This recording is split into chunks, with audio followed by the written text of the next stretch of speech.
Estamos de volta com o preliminar, a imagem do futebol aqui na tela da Band, conosco no programa Grande Magrão. Teve ótimas passagens em grandes clubes brasileiros.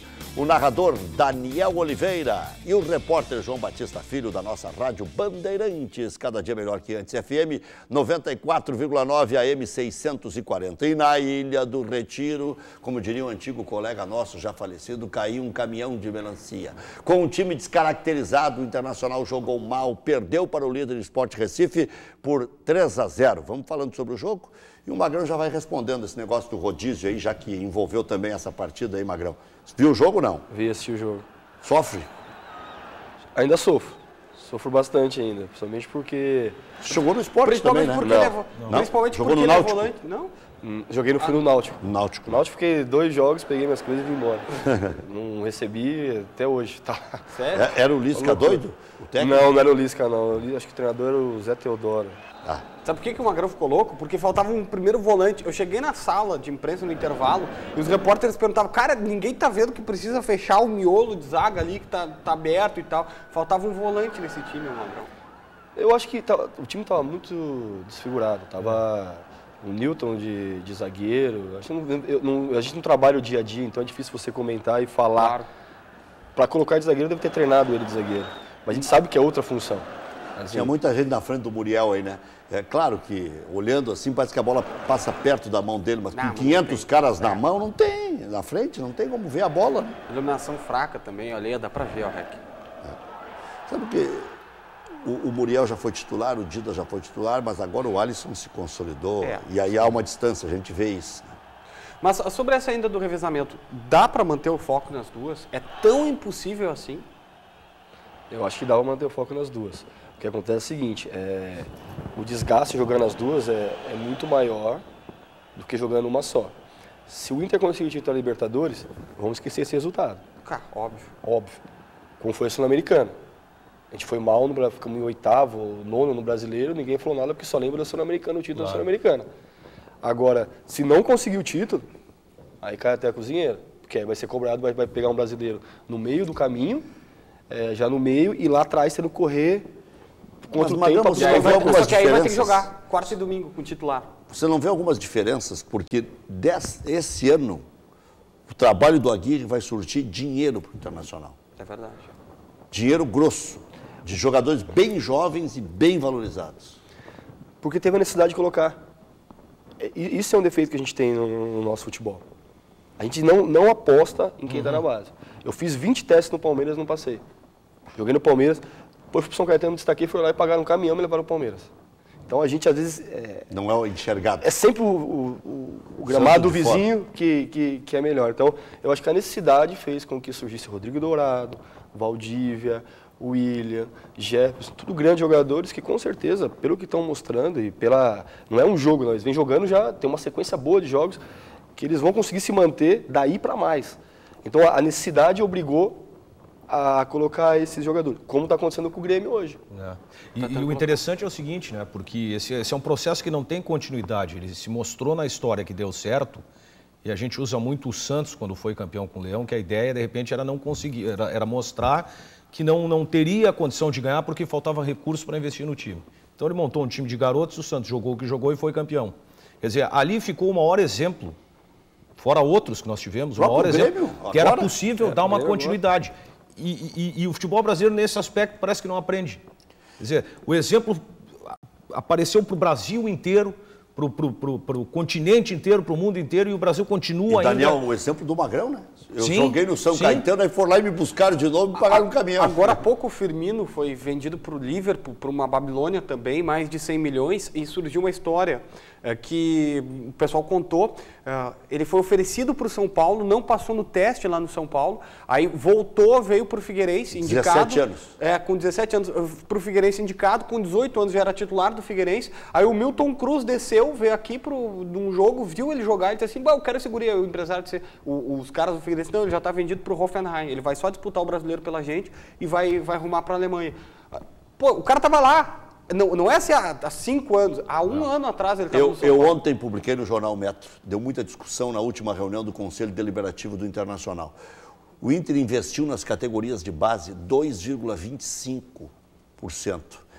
querem fazer constar no Estatuto Colorado agora, que seja obrigatório, estatutário, 10%. Por quê? Sempre foi a divisão de base que sustentou o clube nos últimos anos. Sempre. Eu tive ontem com o Vilmar, com o pessoal lá da comissão, com o Jorge Andrade, estava lá com eles lá, conversando, e a estrutura que o Inter tem ali é impressionante.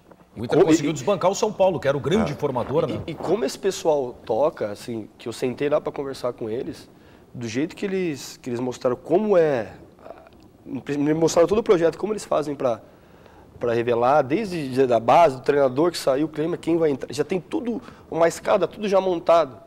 Uma coisa formidável. Só podia dar no que deu de revelar esses jogadores. Entrou com o Balquini agora, né? Porque estava lá, estava embaixo, já estava preparado para estar ali. E o próprio dirigente se adapta, porque o Vilmar é gerente de banco. Mas muito inteligente. Mano. Muito inteligente. Deixa eu perguntar o seguinte, é um cara esperto. Vilmar é inteligente.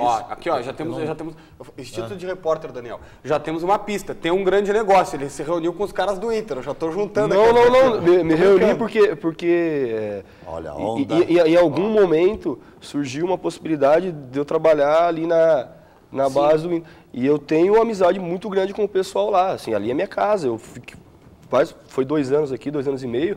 Mas todos sabem do carinho. Sim. Então, assim, aqui, né? você sentar e conversar com esse pessoal, para mim é aprendizado. Agora, Isso é um mercado que daqui a pouco pode te despertar em virtude dessa atividade que tu passa a exercer agora. Daqui a pouco pegar um jogador mais jovem. O meu mercado é esse. A minha vontade é isso. É tipo, pegar esse jogador mais novo e formar ele, não só o jogador, mas formar ele como um homem. Cidadão. Entendeu? Então a minha vontade é essa. Porque pegou já com 27, 28 anos, aí você vai ter que ir para ideia, trocar ideia, vai ter que fazer aquela boleiragem que você falou e explicar e tentar. Claro. Agora, se pega ele mais novo, você consegue moldar do teu jeito e dar segurança para ele poder jogar também. Então, eu prefiro. Eu abri a gestão esportiva para isso, não para trabalhar com o pessoal mais velho. Daniel, como é que está precisando recuperar isso aí? Essa frase que o Magrão disse há pouco, é que eu quero ouvir dos ex-jogadores do Grêmio, não aqueles da década de 90, os mais recentes. Aquilo ali é a minha casa. Os jogadores que saem do Internacional querem voltar para o Internacional. E alguns que saem do Grêmio acabam voltando para o Internacional. O Alan Ruiz quer voltar aí. Pois é, mas aí é outra história. Quando estava aqui, queria lá. Mas o Grêmio não vê ele como um cara da casa. Voltou o Roger. O Roger sim, mas é isso que eu estou dizendo. Olha o que o Roger provocou no... O Roger foi meu treinador agora. Pois é. Daniel. Em cima disso aí, como é que vai funcionar esse teu trabalho em relação aos jovens? Quer dizer, tu vai vasculhar o mercado, tu vai viajar pelo país, vai ter contatos com todos os clubes, ou pelo menos os clubes que têm uma história já formadora, como é que é? Eu tenho lá, antes de estar continuando jogando, a gente tem uma escolinha de futebol que ela não tem fins lucrativos, que é em São Paulo, tem mais de 200 meninos, que meu irmão e o Marcelo, que é um amigo meu, mas meu irmão, tomam conta. E numa dessas eu fui até lá, eu parei de jogar, eu quero lá ver o jogo. Aí montaram lá 10, 15 jogos para me assistir. E de lá eu tirei 2. Um tá no Inter, um acabou de acertar com o Inter, que é o João, um volante de 2000, que tem 15 anos. Eu disse que tinha notícia, eu não falei. Tem fins lucrativos até ter. Não. A gente... Não, claro, não é com esse objetivo, mas se o cara jogar bola... Que não cobra os meninos e tal. A gente lá, o que a gente tem lá, é para tirar os moleques da rua. Seria o esporte na vida deles. E daí o que aconteceu? Tá certo? E daí tem 2 moleques que tá no Palmeiras, um tá no Santo André. Eu falei, cara, vamos pegar esses moleques e trazer para nós, então. Óbvio. Vamos para onde a gente... E vai ajudar os moleques também. Vamos ajudar eles. Então, se você tirar um menino lá da favela e colocar um moleque no Internacional, dentro do alojamento internacional. E eu não foi carteiraço nenhum, não. O menino veio aí, ficou 20 dias treinando aí e até ser aprovado por 6, que o Inter tem, eu falei, os caras têm 6... etapas. Não, 6 pessoas, ex-jogadores, que avaliam.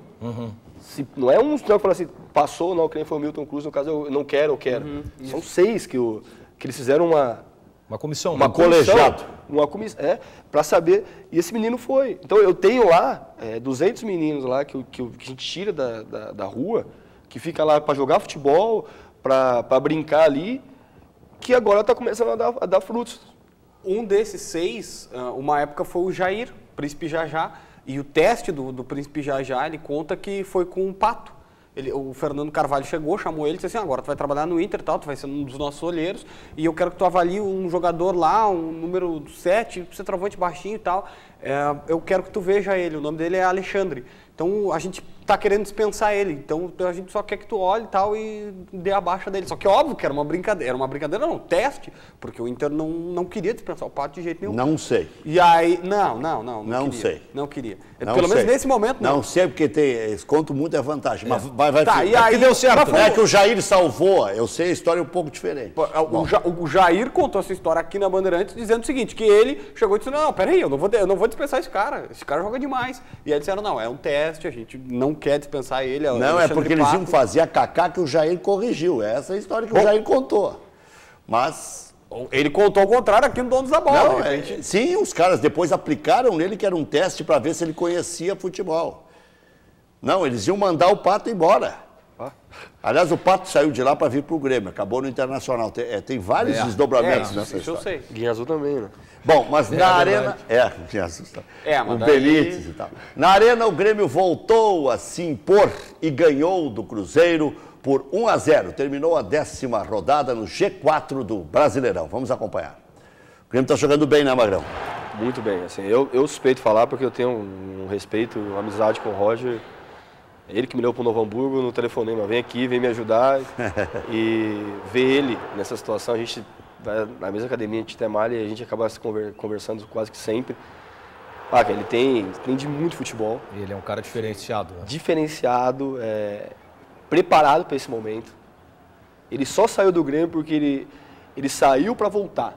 Ele não saiu do Grêmio na primeira vez porque já queriam colocar ele como treinador e ele, inteligente, sabia que não era o momento. Pra vocês terem ideia, a minha Eles queriam, mas mais ou menos. Não, mas queriam, mas ele pediu para ele. Porque o presidente Koff foi por uma indicação do Filipão, trouxe o Anderson Moreira, né? Mas ele já sabia que ele estava sendo preparado, que não fosse naquela ia ser na outra. Ele não tinha pressa. E ele, assim, no Conselho de Palavras de Futebol, passou muito por ele. A gente conversou quase que 1-2 horas no telefone. É o momento de parar, é o momento de continuar, Então, assim, eu tenho esse carinho, esse respeito por ele e ver o time dele jogando assim, para mim, é motivo de alegria. Mesmo sendo colorados... E vocês quase eliminaram o Grêmio, hein? Nem fala. Que jogo bom que fez o Novo Hamburgo contra o Grêmio aqui, hein? A gente tinha um treinador que, não é porque está no Grêmio não, eu falei, quando contrataram ele, eu dei entrevista falando, um treinador preparado para ser vencedor. Não só no futebol, mas na vida dele. Como é que é a rotina dele? Ele é um espetáculo. Magrão, como é que é a rotina do Roger no trabalho, assim? Você foi o jogador Chato. dele? Chato porque ele quer que o jogador seja o que ele foi. Então ele não admite que é jogador que dá uma bandinha à noite. E até eu falei para ele, agora você tem que dar uma... Porque você trabalha com 25, 28. Então ele quer as coisas muito corretas, muito certas. Assim, eu me dei muito bem com ele, porque eu também penso assim na linha dele. E treinos diferentes. Foram 4, 5 meses no Novo Hamburgo que não tinham o mesmo treino. Aquela coisa, o jogador não aguenta aquela coisa de coletivo, chute a gol, coletivo, chute a gol, coletivo. Isso daí o jogador tá aqui. Não aguenta. O jogador sabe quando o treinador é bom ou não é. Vocês podem falar que o treinador é bom pra caramba, mas a gente ali dentro sabe. Assim, tá dando sorte. Não é isso. Entendeu? Boa essa. A gente tá garantindo o bicho dele, porque não é isso aí. O Roger é diferente. O Roger é o tipo do cara que ajuda a gente. O treino não fica chato. Você chega para trabalhar, cada dia uma coisa diferente. E ele te estimula, seja no 2 toques, no chute a gol, ele estimula o teu crescimento, mesmo eu estando com 36 anos. É uma pena que o Filipão já saiu do Grêmio, tá lá na China, não tá nos ouvindo, mas a gente nem assistindo. A gente pode mandar a gravação pro Filipão, porque o Filipão era exatamente isso. Treino coletivo, coletivo. Pede jogador, eu vou colocar lá, ele pega e barra, porque falar que eu não fã do Filipão, pelo amor de Deus. E ele tá no mercado agora... Não, por favor, só para esclarecer. Não foi o Magrão que falou do Filipão, mas fui eu. Eu estou falando. O Filipão só faz coletivo. O Filipão só faz coletivo. E ele tá no mercado muito bom agora. Deixa assim, cara. Vamos falar... Eu falando como jogador. Eu falando que eu penso como jogador. É o que eu não gostava de toda semana coletivo. coletivo. Você tem que fazer algo, eu gostava de fazer algo que me estimulava a chegar pro treino, uma coisa diferente, seja um toque, 2 toques. Que aí tu acaba vendo a criatividade no campo, né? Mas fica muito restrito aquele... É que, Daniel, mudou completamente, os jogadores falam isso. Posso fazer só uma adenção pequena? Tu sabe que um treinador é bom quando tem a semana cheia. Pois é. Tu vê o que ele vai fazer na semana. Quando joga quarto domingo, você não tem nem tempo de ver. Porque o próprio time se encaixa dentro do... Acho que algum jogador falou isso. O próprio time se encaixa. Se encaixa. Agora, quando você tem a semana cheia, aí tu vê se o cara entende ou não. Se o jogador... Porque dependendo da semana cheia, o jogador chega cansado para jogar. Dependendo do que você faz durante a semana, ele vai pro jogo, não vai pro jogo descansado, vai cansado. Entendeu? E quando joga quarto e domingo, você tem tempo para jogar, descansar e já vai pro jogo de novo. Agora, quando tem a semana cheia... Magrão, eu quero que depois você fale de outra frase, que o Salzano tem uma memória, que é um negócio impressionante, fica me assoprando aqui, que você disse lá quando foi jogar na Argentina sob pressão. Disse, pressão é tomar tiro nas canelas.